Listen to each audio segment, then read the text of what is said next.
Hello, it's Duncan. It was only whilst I was editing the first video in this series that I realised the code could overflow its integer counter after 2 billion or so rounds and start counting up with negative numbers.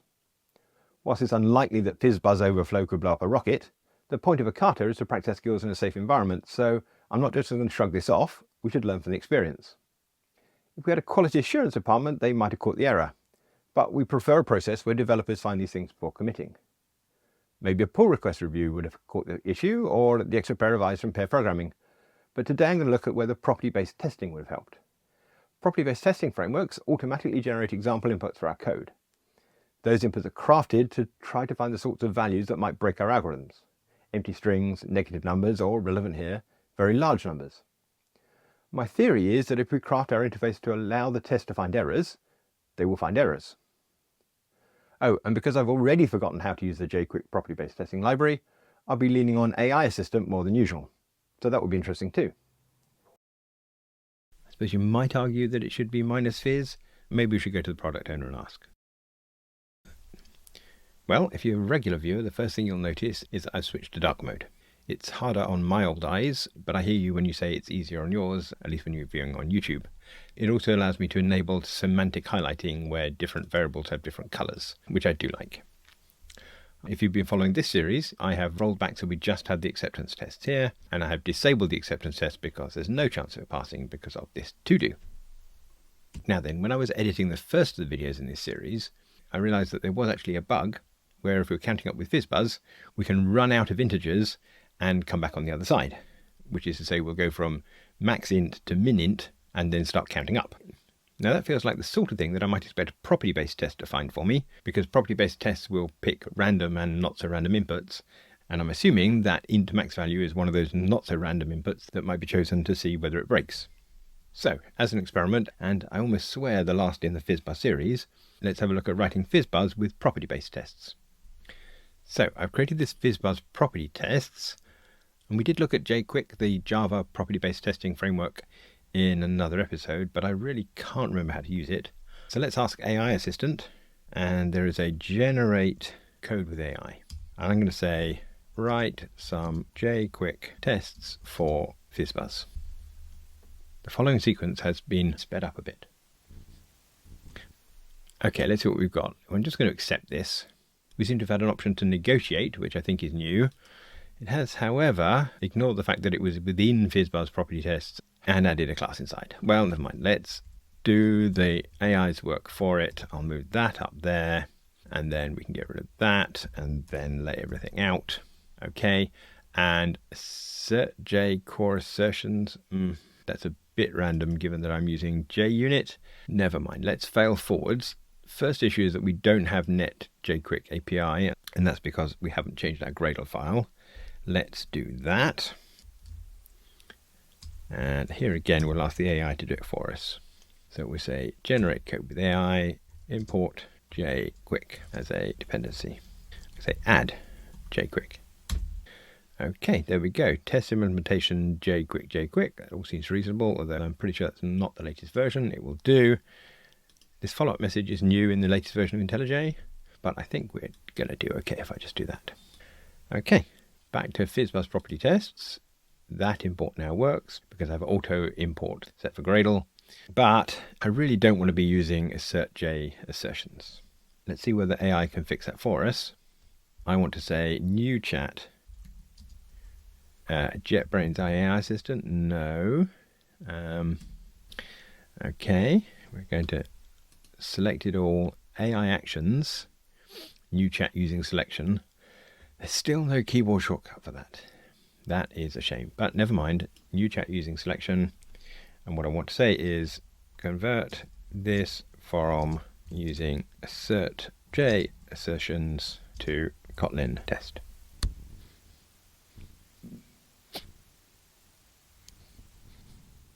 Well, that's not bad. Let's see if everything is there. Pretty much. So we will say copy that to the clipboard, come over here and paste it. Okay, thank you AI Assistant. That was a bit quicker than I might have done it myself. Let's try running these tests. Right, it passes. Good. So let's have a look and remind ourselves how jqwik works. It's provided implementation, which I didn't ask for, but I suppose it's helpful. So let's just take that and we'll move it over here into our production code. And now let's have a look. We've got a property which says that FizzBuzz returns fizz for multiples of 3. And it says that for all multiples of 3, assert equals fizz is FizzBuzz of n. And if we look for this multiples of 3, we can't navigate to it, but here it is, conveniently quite close. It's had to be referenced by name because this is an annotation. But you can see here that multiples of 3 is arbitrary integers between 1 and 100 filter. Itmod 3 is 0 and itmod 15 is not 0. So I think technically I might say that's multiples of 3 but not 5. Let's rename that multiples of 3 but not 5. And again, unfortunately, because of the names, it hasn't done quite the right thing. Do we survive that? We do. Good. Now I do find it interesting that this is using integers between 1 and 100. Now, I know the spec is numbers between 1 and 100, but I do feel that property-based tests should be looking at more numbers than that. But evidently between 1 and 100 is so common in the world of FizzBuzz that it seems to become just part of the solution. Anyway, let's find all those, because I don't think we want to care about them, and delete them. Still good. And if we look down, we've got FizzBuzz returns FizzBuzz for multiples of 15. That's good. I'll mess that edit up. I'm trying to make sure you can read it all. Same here. And really that's not bad at all. This is multiples of 5 but not 3. Still passing. And on the whole I think that's a pretty good effort. I think personally these are all candidates for expression body, and I notice we now have a setting to give a preview of intentions, which is nice. So I think that should look like that. That should look like that. And that, and let's pull the providers together down the bottom, I think. And one last one at the top somewhere. It is here. Take that and move it. So we've got 3 but not 5, 5 but not 3, 15, and other numbers effectively. Good, good. So let's commit that, shall we, as initial property-based tests. There's one unversioned file, and that's the jqwik database, which allows it to remember things that it's tried. I think we will add that to git ignore. And amend commit that. And then one tiny thing we can do, we can say, instead of safe deleting that, we can say that we don't want things to be unused if they're annotated as a provider. So that fixes that quite nicely. Okay then, I think I had wanted to have these tests, but then implement the code gradually, so that we'd specify the properties, and then we get one of them passing, say that it returns n to string in the simplest way we can, and then we get another one passing, and so on and so on. Unfortunately, AI Assistant just went and implemented the code for us, so we don't have that opportunity, but I suppose that's progress. Note though that AI Assistant got to choose its own interface, so it invented this FizzBuzz int n, rather than the thing that we really want to test, or at least test as well, which is this FizzBuzz out appendable. That's not yet implemented. I wonder whether we could ask AI Assistant to do it for us. So in here we're going to say generate code, and I'm going to say implement this function in terms of FizzBuzz int. See how we do. Enter isn't doing anything. I'll do that. No, that's not doing anything either. Submit, alt enter, no. Taking an int. Oh, AI Assistant is still happy. Let's cut that. Escape. I think we've broken it. No, I think I might have to restart IntelliJ. One moment, please. Okay, we're back in the room. Let's try again. We're going to say generate code with AI, and we're going to say the thing we said last time. Ah, well, that's working at least. And that looks very plausible, except let's try running our acceptance tests by undisabling that and run all the tests. Jolly good. I think apart from that blank line there, and maybe putting one in there, and re-enabling my test plugin, we can commit that as wire up main. Good. Right then, so FizzBuzz is feature complete, but we wanted a version that used sequences so that we could extract the bits we wanted from that.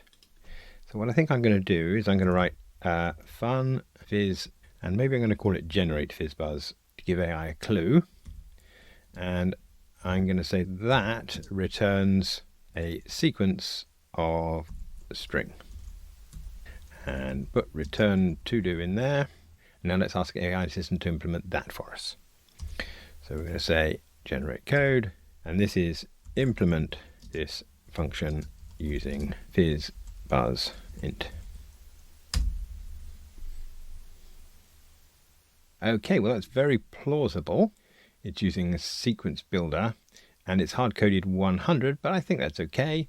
Let's accept that. And obviously we'll need to take this out. Okay, now we know how to do it ourselves, but I wonder whether we can get AI Assistant to implement this using generate FizzBuzz. And that again seems plausible, although maybe that is not going to compile. Let's accept that anyway and get rid of this bit. Okay, what's our issue here? All these functions match. Oh no, hold on. The problem is that I don't have that capitalization. Let's see whether that does the right thing. It does. Splendid. But now we don't want to only be doing between 1 and 100. We want an infinite sequence of string so that we can, in here, say, just take 100. So how do we do that? Well, we can't rely on a for loop, but what we can do is just set a variable in here. So we can say we've got a variable, which is I, that we're going to start at 1, and then we're going to, instead of having a for loop in here, we're just going to yield FizzBuzz of I, and then we're going to add 1 to I for the next time round, and that we can do by saying I plus plus. Am I right? Well, oh, it doesn't pass the tests. What have I messed up? I've only got a list of one element, and that's because in this sequence builder we need to write the loop ourselves. So we actually in here need to say while true. Then we're going to yield, which is how we know we've got an infinite sequence. And so this will carry on going, and it's the job of whoever's using the sequence to not go on forever. But now we're effectively at the place where we were when we wrote this ourselves, which is that at some point when we add 1 to I, it will overflow and become negative. Now what I'm interested in is, can we write property-based tests that will find this problem for us? So I think what I'm going to do is create FizzBuzz sequence property tests. Here they are. And we've got a function here that returns a sequence of string. So let's ask AI Assistant to write some tests for it. So again, we're going to say generate code with AI, and I'm going to say write some jqwik property based tests for generate FizzBuzz returning sequence of string. To be honest with you, I'm not sure whether generating code in here will see this one, but I'm trying to force it this way. Okay, then let's see what we've got. Again, we appear to have created a class inside the one we've got. Well, I guess I'm just going to have to accept in order to get there. Move these up again all by myself and delete that. Reformat. And well, again, it's written a function for us, and it's mighty similar to the one we have here, which is interesting. And I suppose actually it's more correct to initialize the var inside this sequence builder. So I might want to pull that down, chastised by the AI. Doesn't quite compile yet, and I think that's because int range is a Kotlin built-in.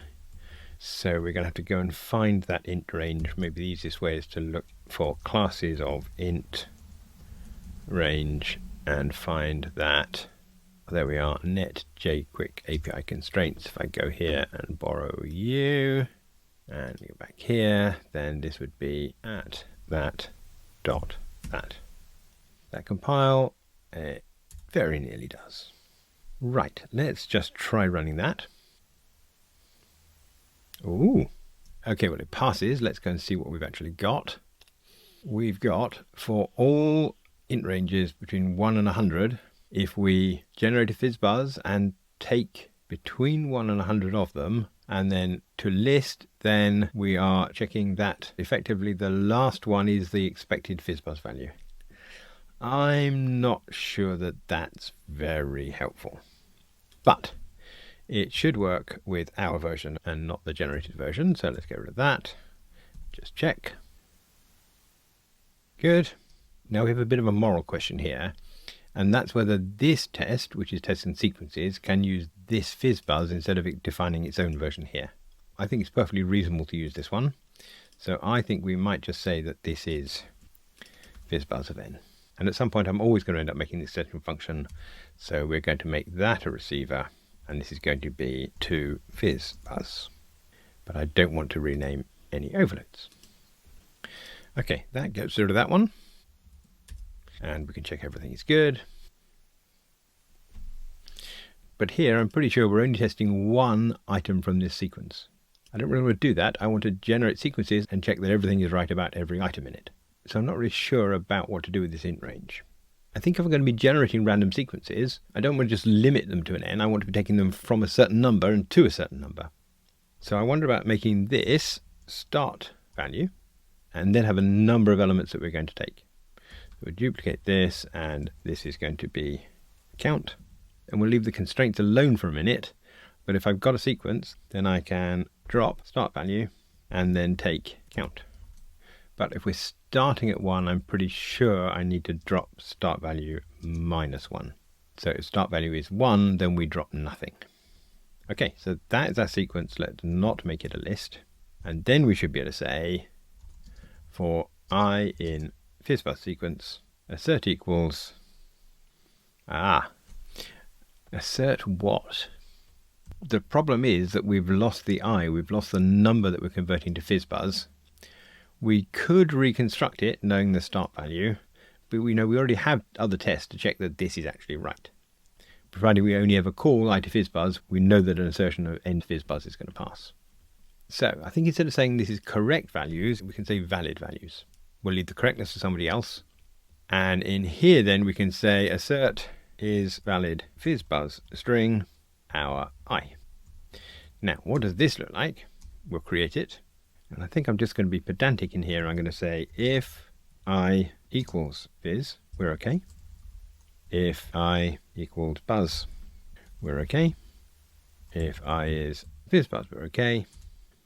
And otherwise we better be parsable as an int. And a nice easy way to do that is just to try and do I to int, because that will throw with an error message if it can't happen. It's been a while since we run the test. Let's have a go.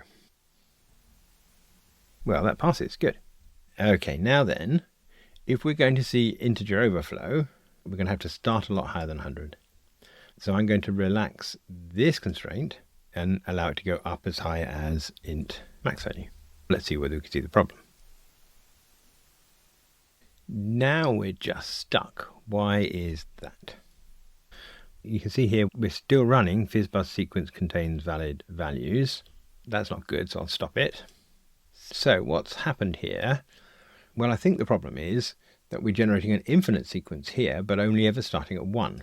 And then we're dropping up to some number like int max values from that. So this drop is just going to generate values and throw them away. That's not good.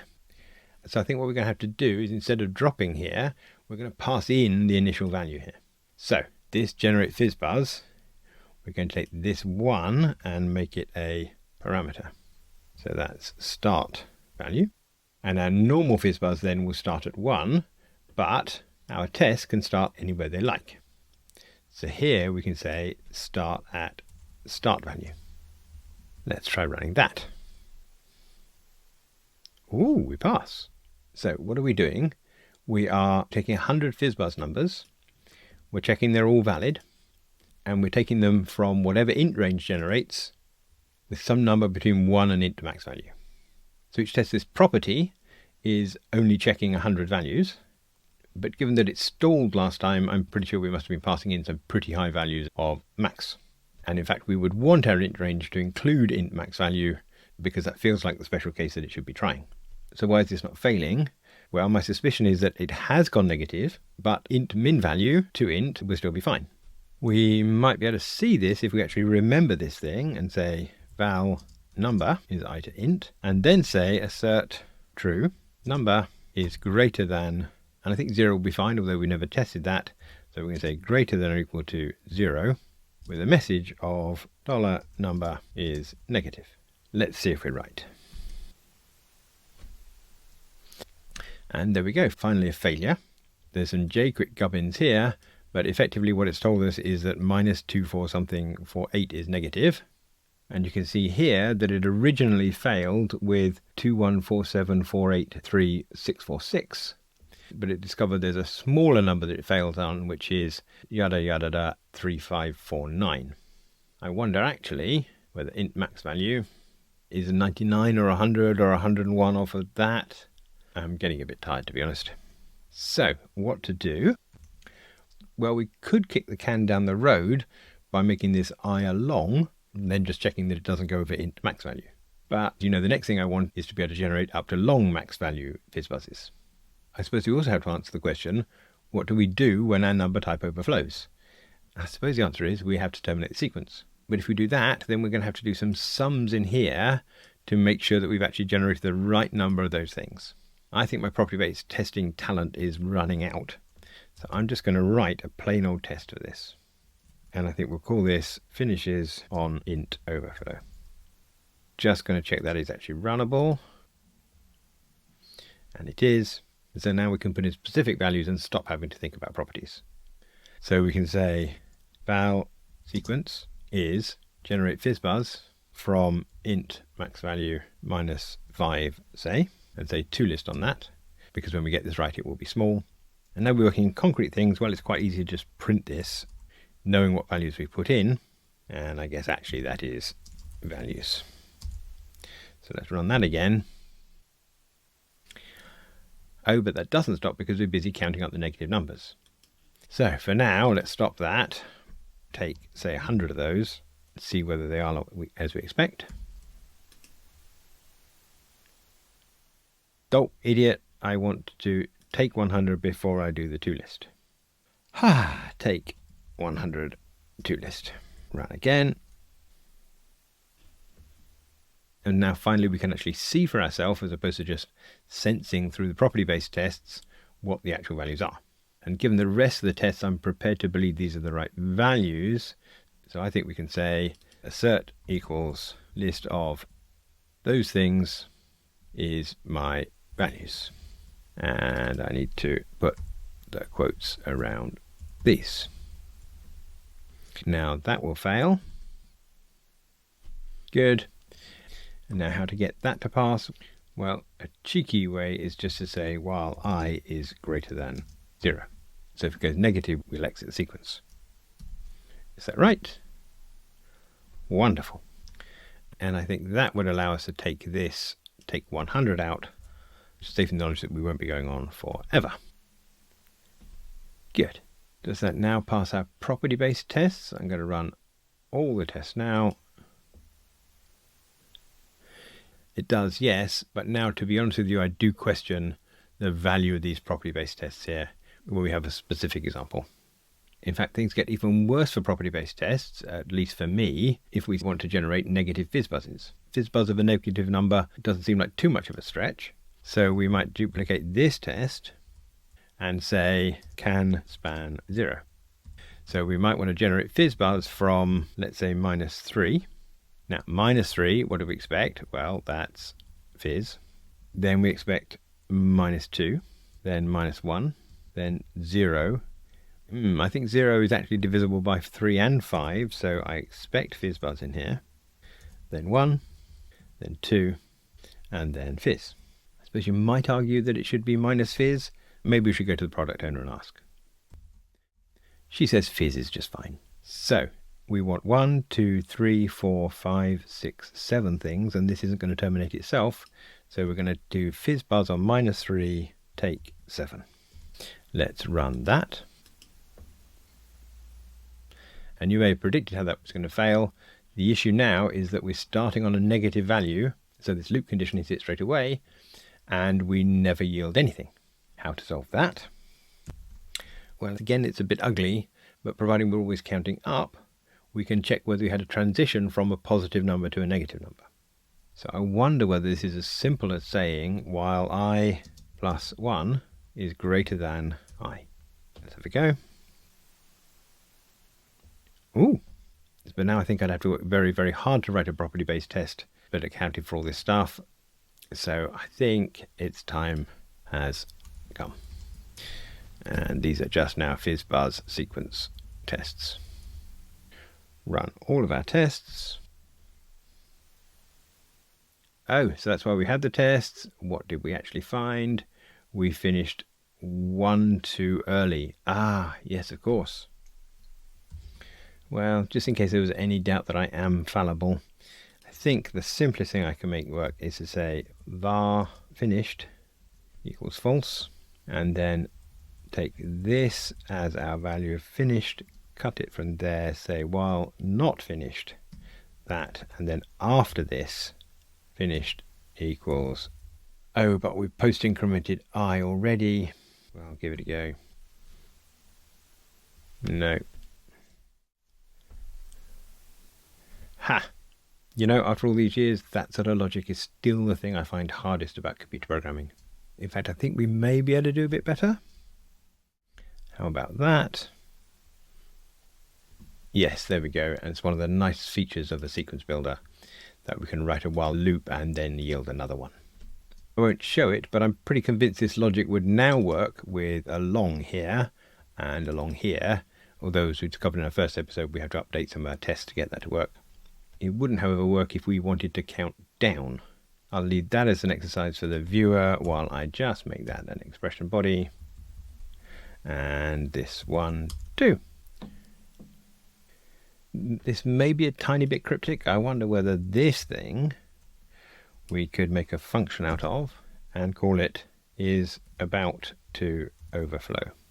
Making this a receiver and run. This should be is not about to overflow. And I think I'm done for the day. Let's commit it with sequence tests. I have to confess that I went into this hoping that property-based tests would naturally show an overflow and maybe point to a solution. It may just be my inexperience, but it seems to me that I had to really point them in the right direction. And once I've done that, then a list of examples is a lot more concrete, a lot easier to get your head around, and a lot easier to convince yourself that it's right. But as my physics teachers were always telling me, experiments that don't confirm our hypothesis are also valuable, and it's good to reacquaint myself with both AI Assistant and jqwik. If you have any ideas for how the property-based testing could have been made better, then please let me know in the comments. If you've enjoyed this, then subscribe if you're not already. Press the like button to help other people find it. And you could buy the book that I wrote with that price called Java to Kotlin: A Refactoring Guidebook, details of which are in the show notes below. Thanks for watching.